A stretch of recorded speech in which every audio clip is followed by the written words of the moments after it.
자, 오늘 강의를 시작을 해볼게요. 오늘 강의는 그 불인이를 위한 재개발 재건축 기초 강의이거든요. 그래서 먼저 수강생을 제가 조금 지정을 해보면요. 재개발 재건축을 전문적으로 정말 많이 해보셨다라는 분은 사실은 강의가 지루하실 수 있고, 그런 분들 외에는 다 들으실 수 있어요. 오히려 좀 불인이를 위한 강의보다 뒷부분에 가면 무슨 고등학교 수학 시간처럼 수학 계산이 조금 나와서 그 부분을 조금 힘들어 하시는 시간이 될 거예요. 그 다음에 강의를 들으실 때는 나중에 한 번 더 들으실 때 필기를 하시면서 한번 들어보시는 것도 좋으실 것 같아요. 그래서 이번 시간에는 필기를 하면서 예제를 풀어보는 시간을 가질 거고요. 강의 순서를 보면 챕터 5번에 보면 재개발 재건축 그 투자 사례가 있는데, 이거를 챕터 2, 3, 4로 제가 옮겨서 실제 예제 타입으로 옮겨 심어 놓았거든요. 왜 그러냐 하면 예제만 뒤로 빼고 앞에 챕터 2, 3, 4의 개념을 설명하는 게 거의 불가능에 가까워서 예제를 통해서 개념을 익히는 강의를 제가 진행을 할 거예요. 자, 챕터 1, 재개발 재건축이 뭐예요? 라는 거를 한번 볼게요. 기본 아이디어를 볼게요. 우리가 집을 살 때는요, 시세에 거의 버금가는 수준의 가격을 지불을 하고 우리는 집을 사죠. 물론 금매도 있지만 거의 대부분 시세를 지불을 하는데요. 이 시세보다 저렴한 그게 뭐냐면 일반 분양가예요. 일반 분양가가 시세보다 더 저렴하기 때문에 우리는 통상적으로 플러스 P를 얹힌 가격을 주고 분양권을 사게 되는 거죠. 그래서 얘는 등기를 친 물건을 공인중개사한테 사는 이 매매를 통한 그 집 구입 방법이고요. 두 번째는 분양권을 사는 거예요. 근데 이 분양권보다 더 저렴한 것이 바로 입주권을 사는 거거든요. 입주권은 기본 아이디어가 뭐냐면 일반 분양가가 시세보다 저렴했는데 그러한 일반 분양가보다 더 저렴한 게 조합원 분양가예요. 근데 이 조합원 분양가로는 아무나 물건을 살 수가 없고요. 오로지 조합원만 조합원 분양가로 물건을 살 수 있는 자격이 주어져요. 그러면 조합원이라는 이 자격을 우리는 반대급부인 보상을 하고 P를 주고 삽니다. 그럼 조합원의 자격을, 지위를 우리가 가질 수 있겠죠. 그 다음에 조합원 분양가를 내고 입주권을 획득을 하는 거고요. 이러한 투자가 재개발 재건축 투자라고 보시면 되세요. 그 다음에 재개발 재건축에 비슷한 사업들이 굉장히 많아요. 재개발 재건축 말고 뭐 주거환경 개선, 주거환경 관리, 도시환경 정비, 뭐 가로주택 정비 막 이런 애들이 있는데, 이런 애들은 이번 시간에 다루지 않습니다. 우리는 오로지 재개발 재건축만 다룰 건데, 그 이유는 나머지 아이들은 물론 가로주택 정비가 돈이 될 경우도 있는데, 나머지 아이들은 대체적으로 재개발 재건축보다는 돈이 덜 돼요. 수익이 덜 나오기 때문에 이번 시간엔 재개발 재건축에 대해서 알아볼 거예요. 그리고 여기 있는 도시환경 정비 사업이 현재에는 재개발의 한 유형으로 이제 유형이 형태가 바뀌었습니다. 그래서 지금 형태는 딱 이렇게 파란색 손글씨로 나타낸 요 세 가지 사업으로 추격이 돼요. 재개발, 재건축, 주거환경 개선 사업. 근데 주거환경 개선 사업 이번 시간에 공부 안 한다고요. 그래서 이 파란색으로 이제 색칠한 요 아이들이 기본 아이디어가 도시 및 주거환경 정비법, 축약해서 도정법을 근본 법령으로 바탕으로 해서 이루어지는 사업들이라고 보시면 돼요. 자, 근데 우리가 재개발 재건축 투자를 할 때 반드시 참고해야 될 문서가 있거든요. 예를 들면 나는 부산시에 재개발 재건축 투자를 할래. 그러면 2030 부산시 도시 기본계획, 그 중에서도 특히 공간구조, 그림이 나와 있는 파트를 보시고 부산시가 어떻게 계획이 되었는지를 파악을 하셔야 돼요. 그게 파악이 됐으면 부산시 도시 및 주거환경 정비 기본계획을 보시면 돼요. 이 정비 기본계획은요, 인구가 50만이 넘는 도시는 한 10년마다 정비 기본계획을 수립하고 5년에 한 번씩 타당성 검사를 하는 게 의무사항이에요. 그래서 항상 파일이 지자체 홈페이지에 올라와 있을 거고 1번 문서랑 2번 문서를 보시는 것을 추천을 드리는데, 1, 2번보다 반드시 봐야 될 문서는 저는 3번이라고 말씀을 드리고 싶어요. 3번은 소위 말해서 엑셀 파일 형식으로 정비사업 목록 현황이 나와 있는 게 있어요. 이 현황 자료를 지자체 홈페이지에서 원문을 다운을 받으세요. 이게 사람이 귀찮으니까 보통 블로그 자료를 많이 보잖아요. 블로그에 블로거들이 막 색칠도 해놓고 그림도 예쁘게 그려놓고 정말 보기 좋게 해놨거든요.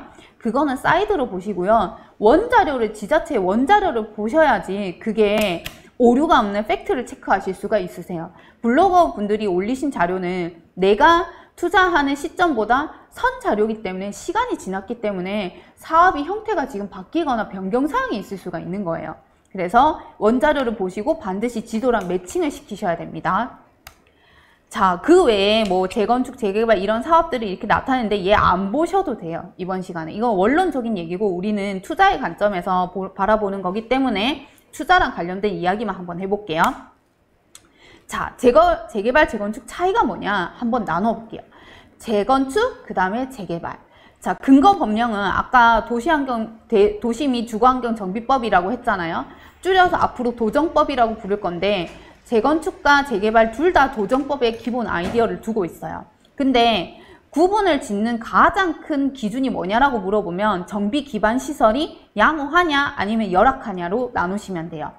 아파트는 재건축이고 주택은 재개발이에요 라고 그게 아니고 재건축은 정비 기반 시설, 도로라든지 녹지 공간이라든지 뭐 도서관이라든지 이런 공공성의 성격을 가지는 이런 정비 기반 시설들이 양호한 게 재건축이고 열악한 게 재개발이에요.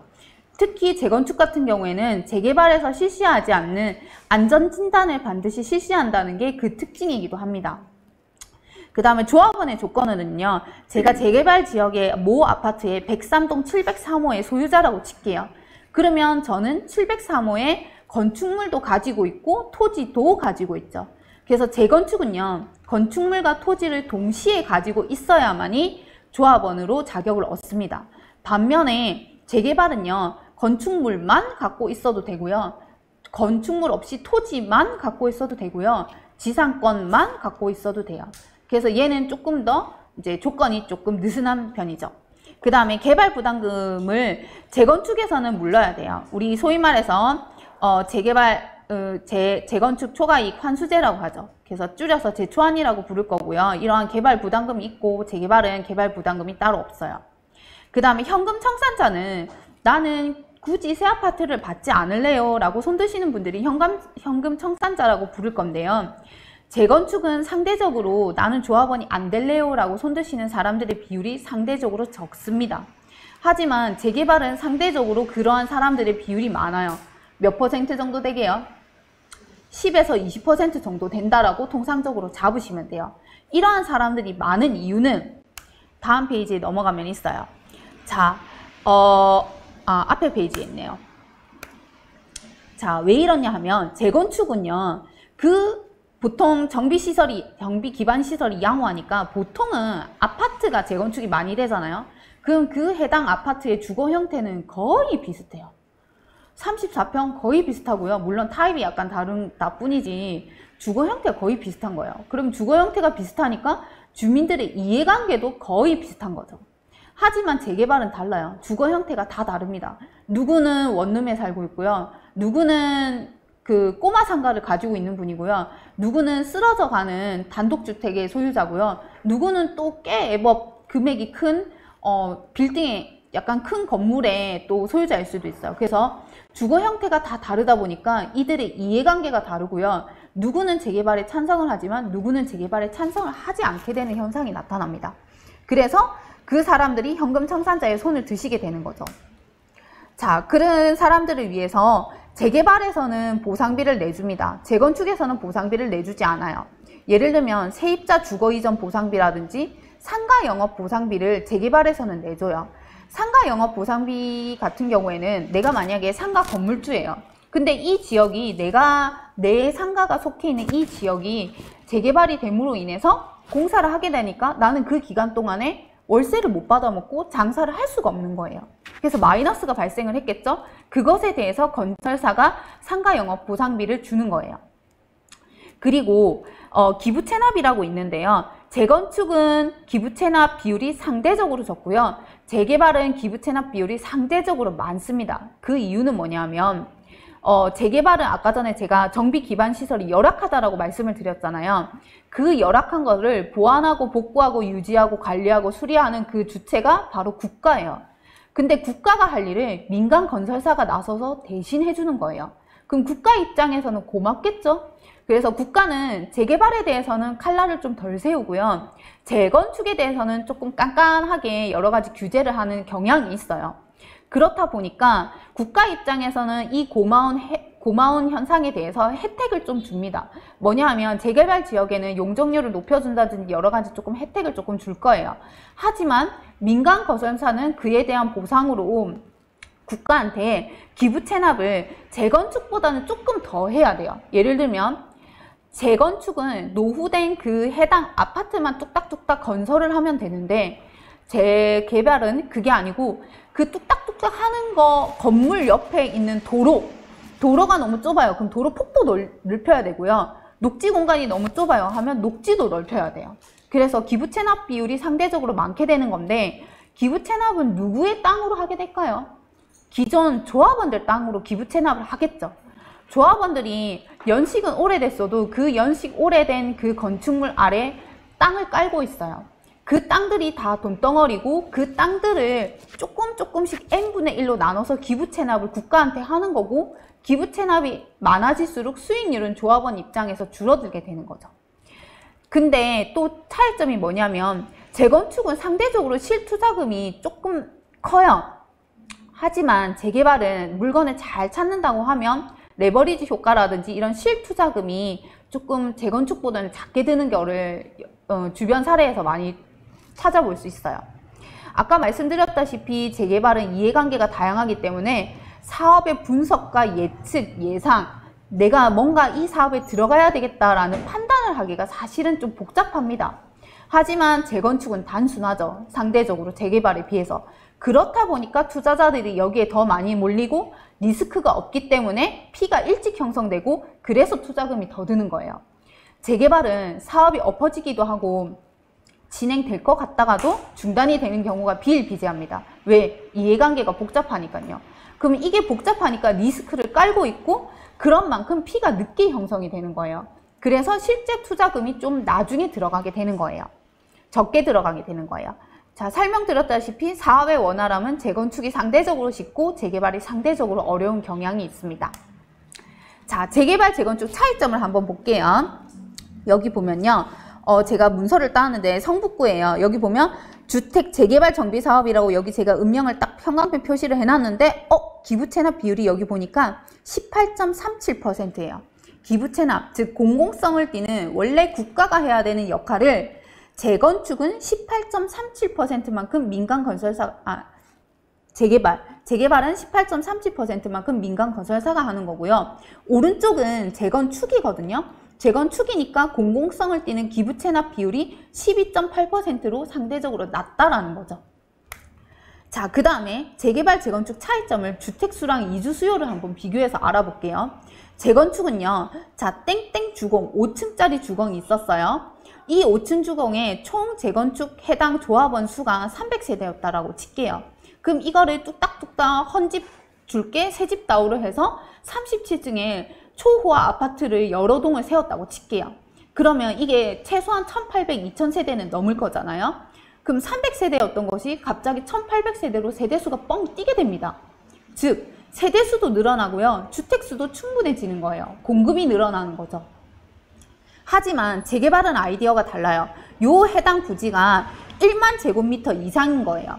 이 부지에 다양한 사업을 하고 있어요. 누군가는 세탁소를 하고 누군가는 미용실을 하고 누군가는 단독주택에서 사시기도 하면서 2층, 3층에는 전세랑 월세를 받고 계시고요. 누군가는 세입자 병원을 들여서 이렇게 병원을 운영하고 있어요.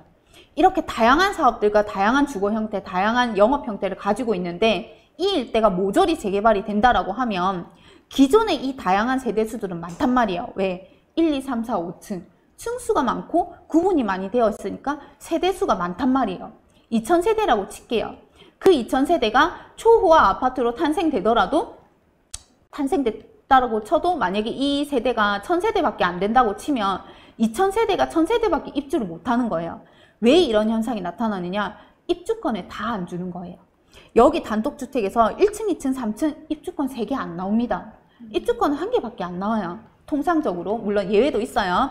통상적으로 1개라고 얘기를 할게요. 그러니까 나머지 1000세대가 갈 데가 없어요. 그럼 이 1000세대가 어디로 가게요? 여기 신축 아파트 가기에 부담스럽습니다. 그럼 이 신축 아파트를 못 가니까 이 신축 아파트 주변에 있는 구축을 가게 되는 거죠. 그럼 이 구축들이 기존에는 빛을 못 보다가 이주 수요 때문에 같이 동반 상승을 하는 거예요. 그래서 투자금이 적은 투자자들 같은 경우에는 이러한 이주 수요를 노린 수요를 실제로 하세요. 그리고 제가 2018년도에 대전 사업장에 갔었을 때도 이주 수요를 너무나 잘 누리고 있는 사업 현장을 너무 봤었고, 왜 이 아파트가 이상현상이라고 불릴 만큼 오르지? 하니까 그때 이유는 이주 수요였어요. 그래서 이주 수요를 직접 눈에서 목격하신 분들은 아, 이게 장난이 아니구나라는 거를 확인하실 수가 있어요. 그 다음에 분석의 용이성을 한번 볼게요. 아까 설명드렸던 거예요. 재건축 주택 형태랑 이해관계가 비슷하니까 사업이 쉽고 반대 세력이 없으니까 원활하고 분석이 쉽습니다. 하지만 재개발은 반대죠. 그러니까 재건축은 사업이 예측 가능하니까 투자자들이 많이 몰려서 투자금이 초기부터 올라가는 경향이 있고, 재개발은 사업이 언제 엎어질지 모르니까 리스크가 없어지는 단계마다 투자금이 수익이 이렇게 계단식으로 늘어나요. 그래서 좋은 점은 투자금이 낮다는 거지만 나쁜 점은 리스크가 재건축보다는 조금 더 존재할 수 있다는 것이 차이점이죠. 예를 들면 재개발에는 주거 형태가 왜 그런 거 있잖아요. 무허가 주택, 우리 소위 뚜껑이라고 불리죠. 뚜껑도 있고 너무나 다양하다라는 거죠. 자, 그러면 우리 어려운 재개발 재건축 안 할 거냐? 할 수 있어요. 어떻게 하냐면 삼각 구도 관계를 이해하시면 됩니다. 우리의 목표는 수익률, 수익금을 창출하는 것이에요. 그러면 이 수익률, 수익금을 창출을 하려면 무엇을 분석해야 될까요?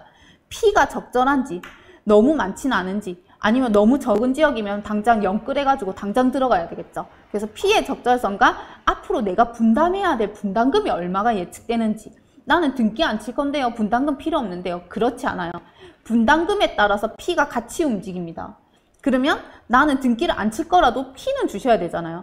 그러니까 이 두 개의 상관관계를 잘 보시면서 아하, 시간이 어느 정도 적어도 걸릴 것 같은데 피랑 분담금까지 합하면 내가 투자를 얼마 정도의 투자금이 당장은 필요하겠구나 라고 하면서 투자를 판단을 하시는 거예요. 들어갈지 말지를. 그래서 이 삼각구도를 잘 판별하는 방법을 이번 시간에 배우실 겁니다. 그리고 항상 우리는 두 마리의 토끼가 있죠. 시간이라는 놈과 돈이라는 놈이에요. 근데 나는 돈이 없어요. 자본금이 없으면 시간을 들이셔야 되고요. 돈이 많으면 시간을 아끼실 수가 있어요. 그래서 재개발, 재건축은 항상 시간과 돈의 싸움이시라고 보시면 됩니다. 나는 돈이 없고 시간은 버틸 수 있다. 초기에 들어가시는 거예요. 나는 돈이 있는 대신에 리스크를 못 견딘다. 확실한 수입을 나는 기대를 한다. 그러면 시간도 짧고 리스크도 아끼고 대신에 돈을 많이 부시면 되는 거예요.